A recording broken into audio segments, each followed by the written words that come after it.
Sometimes the key to success is about doing all of the little things right. But Anne-Marie Berger's story tonight is about a small business that's all about the big stuff.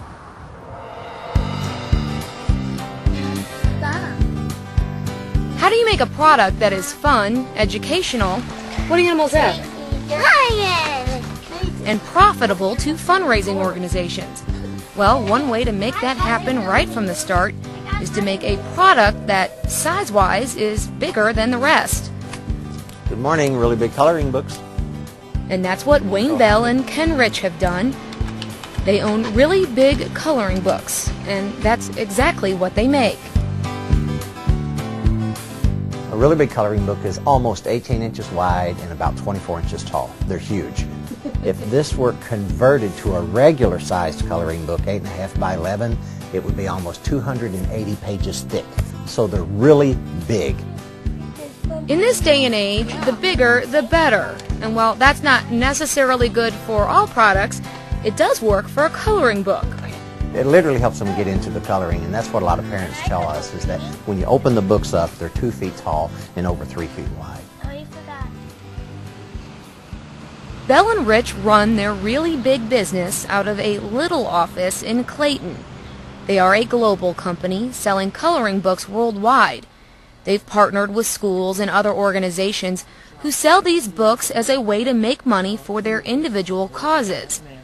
But the idea for a coloring book started about 25 years ago at Bell's family printing company as a way to recycle paper. This started with basically waste paper at the end of a print plant or a press run. The very first book that was ever made, that this company ever made, was Noah and the Ark. And that was back in the early 80s. And my grandmother's one that chose that should be the first one made, Noah and the Ark. We made the book and we literally sold like 5,000 of them the first year. And that was like, there's something to this.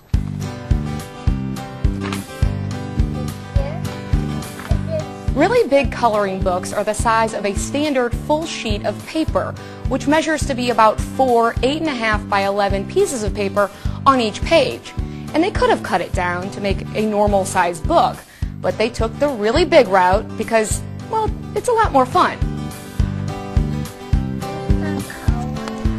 I've got coloring books on my resume, and this is one of the funnest jobs I've ever had. That's how Jerry Thomas, an artist whose career spans 50 years and has work represented in the Vatican, describes his job as an illustrator for Really Big coloring books. The first thing is they look amazed.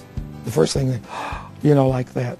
And then the second thing is that they get into it and you hear laughter, giggling, and no, that's mine, let me have that color, it's wonderful interchange.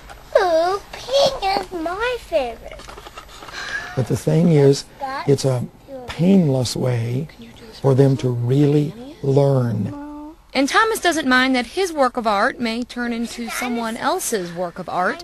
I mean, I love pink bread and blue cows. Because kids are using their imagination and learning something. And that's what it's all about. The educational aspect came about when people began to ask for it. Do you have anything where I can teach them their ABCs? Do you have anything we can describe horses? Do you have anything we can tell them about Christmas, or racing, or dinosaurs, or the zoo, or butterflies, or animals, or agriculture? What kind is that? The tractor. We deal with so many different school systems nationwide. We wholesale to them for fundraising purposes, along with Lions clubs, Kiwanis clubs, Rotary clubs. And so one thing they look for is an educational component to their fundraiser. So they're selling these great big coloring books, but not only are they selling a coloring book, they're selling a tool that's also educational. Bell says that kids learn to color at the age of 18 months. But what makes these books educational isn't only the large coloring page. It's the story that goes with it. In fact, the coloring book is created only after a story has been written. And you try to make sure that you're writing a story that children will understand. If you're writing a story that's complicated, kids will not care. And they won't color, they won't play. If you lose the fun out of the book, you've lost the book. And to keep the fun, the story and the pictures must go hand in hand. So the picture should tell as much of a story as the text does. That's right. And in fact, sometimes has to tell more. It has to tell more because, you know, a picture's worth 1,000 words. Got it? That is a... So again, if you're looking to make something that's fun, educational, and profitable, do what these local guys did. Make it big. Make it really, really big.